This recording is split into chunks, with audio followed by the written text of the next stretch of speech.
Kalau orang beriman, pada saat ajalnya datang, maka akan ditarik ruhnya oleh malaikat maut. Sebagaimana hadis, mohon maaf saya ulangi hadis ini, bagi yang sudah pernah dengar, karena memang harus diceritakan.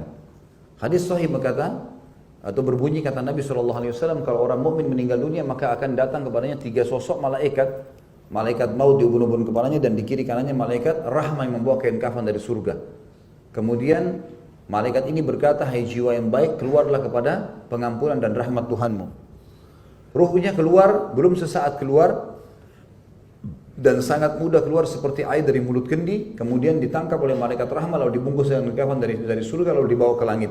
Kemudian terdengarlah suara di langit, para malaikat mengatakan, ruhnya siapa ini? Sungguh mulia ruh ini, karena ruh itu mengeluarkan wangi yang lebih wangi daripada bau kasturi. Dan insya Allah mudah-mudahan kita termasuk ini. Lalu kemudian kata malaikat rahmat yang membawanya, ini fulan bin fulan, namanya yang paling baik di dunia. Lalu kemudian terdengar suara Allah mengatakan dari langit, suara dari langit mengatakan, catatkan hamba-Ku yang termasuk penghuni surga, kembalikan dari dunia, di sana saya ciptakan, di sana pula saya bangkitkan. Lalu dikembalikanlah ruh ini bersamaan dengan jasadnya, diantar oleh kerabatnya. Kemudian 3 langkah dia masih mendengar suara sendalnya. Lalu kemudian datanglah malaikat menanyakan, siapa Tuhanmu, siapa Nabi, apa kitabmu. Lalu dia menjawab dengan cepat. Kata Nabi SAW sesuai dengan firman Allah, yuthabbitullahu alladhina amanu bil qawli tsabiti fil hayatid dunya wa fil akhirah. Allah akan menetapkan di lisan orang-orang yang beriman untuk menjawab di dunia. Kenapa kau sholat, kenapa kau puasa, kenapa kau haji, kenapa kau tutup aurat. Kalau dia belajar, dia bisa jawab itu di dunia. Allah akan tetapkan di mulut orang-orang beriman. Karena ini, karena ini, karena ini, karena ini. Dan di akhirat, kata ulama tafsir, maksud di akhirat adalah dimulai dari alam barzah. Dan juga nanti di akhirat, ini pertanyaan malaikat di kuburan. Dan juga di akhirat nanti di timbangan amal. Kemudian dikembalikanlah dia setelah ditanya seperti itu dan dia jawab. Kemudian dibukakan baginya pintu neraka dan dia ketakutan melihatnya karena semua fenomena siksaan di dalamnya. Lalu malaikat berkata, lihatlah dari apa Allah selamatkan dirimu karena kau beribadah. Ditutup, lalu dibuka pintu surga dengan segala macam fasilitasnya, bau harumnya sampai kepada dia. Lalu dia bangga, senang, kata malaikat, ini tempat kausaran dan kau akan kekal di dalamnya. Lalu datanglah orang di sebelahnya yang tampan, yang wangi, lalu dia kagum. Saking kagumnya dia mengatakan, siapa kamu ini, sungguh sempurna ciptaan Allah pada dirimu.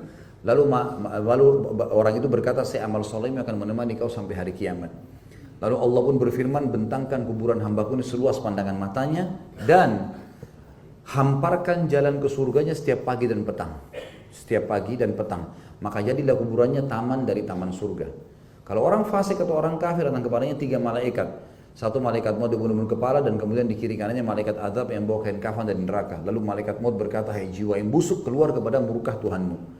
Lalu ruhnya berantakan, tubuhnya nggak mau keluar. Lalu ditarik dengan keras oleh malaikat maut, ibaratnya seperti bulu domba yang dibasahkan, lalu dililitkan di pohon berduri dan ditarik dengan keras sehingga berantakan bulu domba itu. Na'udzubillah. Lalu dibungkus dengan kain kafan dari neraka, kemudian dibawa. Baru di langit pertama semua malaikat menolak, mengatakan, ruhnya siapa ini? Sungguh buruk ruh ini.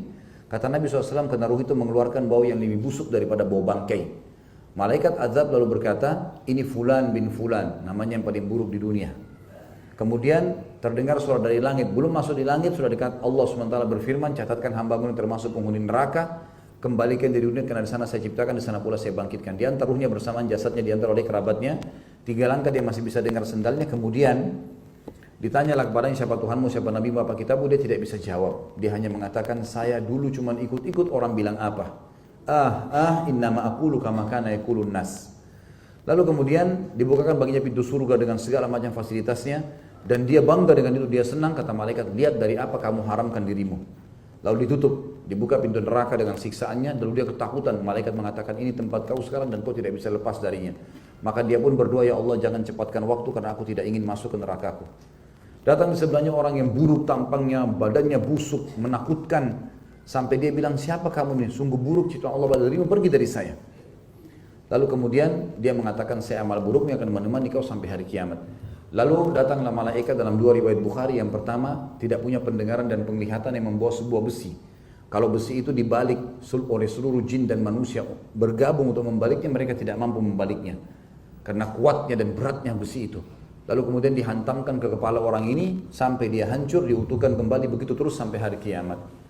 Allahu alam berapa ribu tahun atau berapa ratus tahun nih, gitu kan. Kemudian juga Dalam riwayat yang lain dikatakan maka dinding kuburannya akan menjepit tubuhnya sampai tulang rusuknya seperti ini. Lalu diutuhkan kembali. Dan saya sudah pernah bilang teman-teman sekarang kalau masih ingat penjelasan hadis ini, ya ulama mengatakan digabungkan keduanya. Sambil dipukul oleh besi dengan besi yang tajam itu, yang berat itu, dijepit juga tulang rusuknya baru kemudian hancur diutuhkan kembali sampai hari kiamat begitu. Ada sebuah riwayat yang berbunyi pukulan malaikat tersebut didengar oleh seluruh makhluknya Allah kecuali jin dan manusia. Dan kalau jin dan manusia mendengarkan maka mereka akan mati seketika. Saking kerasnya pukulan tersebut. Allahu a'lam.